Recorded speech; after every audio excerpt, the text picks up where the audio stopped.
Hi friends, నేను మీ ధనీష్ని. ఎన్నో రోజుల నుంచి వెయిట్ చేస్తున్న పెద్ద ట్రైలర్ అయితే రిలీజ్ అయిపోయింది జస్ట్ ఫ్యూ మినిట్స్ బ్యాక్. నేనైతే చూశాను. నా ఒపీనియన్ అయితే మీ అందరికీ చెప్తాను. మరో రంగస్థలం అయితే రెడీ అయిపోతుంది. సో నాకు తెలిసి ఇంత మాస్ లుక్లో అయితే రామ్ చరణ్ ఆఫ్టర్ రంగస్థలం అయితేనే కనబడుతున్నాడు. మనోడు స్టార్టింగే ఒక డైలాగ్తో అయితే మీ ముందుకు వస్తాడు. ఆటే నా పొగరు అనే డైలాగ్తో అయితే మేము ముందుకు వస్తాడు ట్రైలర్లో రామ్ చరణ్. సో రామ్ చరణ్ దీంట్లో డిఫరెంట్ టైప్స్ ఆఫ్ గేమ్స్ అయితే ఆడతాడు వాళ్ళ ఊర్లో. అది ఏంటంటే ఒకటి రెజ్లింగ్ చేస్తాడు, అదే కుస్తీ, ఒకటి క్రికెట్, ఇంకొకటి రన్నర్. ఇది ట్విస్ట్. రన్నింగ్ ఎవరు ఎక్స్పెక్ట్ చేయలేదు. అప్పుడు దాకా మనకి కుస్తీను క్రికెట్ గురించి చూపించాడు. సో రన్నర్ కూడా ఉంది దీంట్లో. సో ఏంటి స్టోరీ అనేది అయితే మనకి మ్యాక్సిమం అర్థమవుతుంది, కానీ అర్థం కానట్టు ట్రైలర్ అయితే కట్ చేశాడు బుచ్చిబాబు. నేనైతే రామ్ చరణ్కి ఇది బెస్ట్ మూవీ అయితే అవుతుందని నేను అనుకుంటున్నాను. ఎందుకంటే ఎండింగ్ ట్రైలర్లో అయితే కొన్ని షార్ట్స్ అయితే ఉన్నాయి.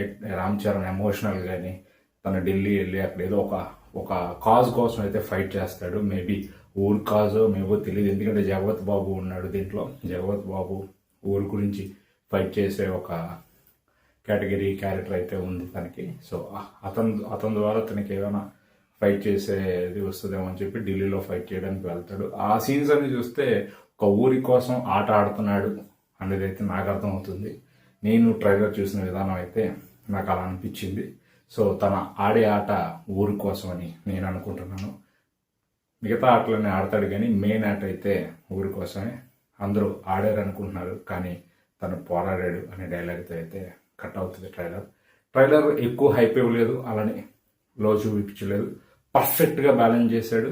జాన్వీ కపూర్ని అద్భుతంగా చూపించాడు. దీంట్లో మున్నాబాయ్ కూడా ఉన్నాడు. మున్నాబాయ్ మెయిన్ ఆపోజిట్ రోల్ కింద యాక్ట్ చేశాడు. సో సినిమా అయితే చాలా బాగుంటుంది అని నేను అనుకుంటున్నాను. ఎందుకంటే ట్రైలర్లో చాలా డీటెయిలింగ్ అయితే ఇవ్వలేదు, కానీ అసలు వాట్ ఈజ్ వాట్ అనేది అయితే చూపించారు. సో మరో రంగస్థలం అవ్వాలని నేను కోరుకుంటున్నాను రామ్ చరణ్కి.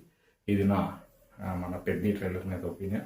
మీకు నచ్చితే లైక్ చేయండి, షేర్ చేయండి, సబ్స్క్రైబ్ చేయండి. నేను మీ ధనీష్.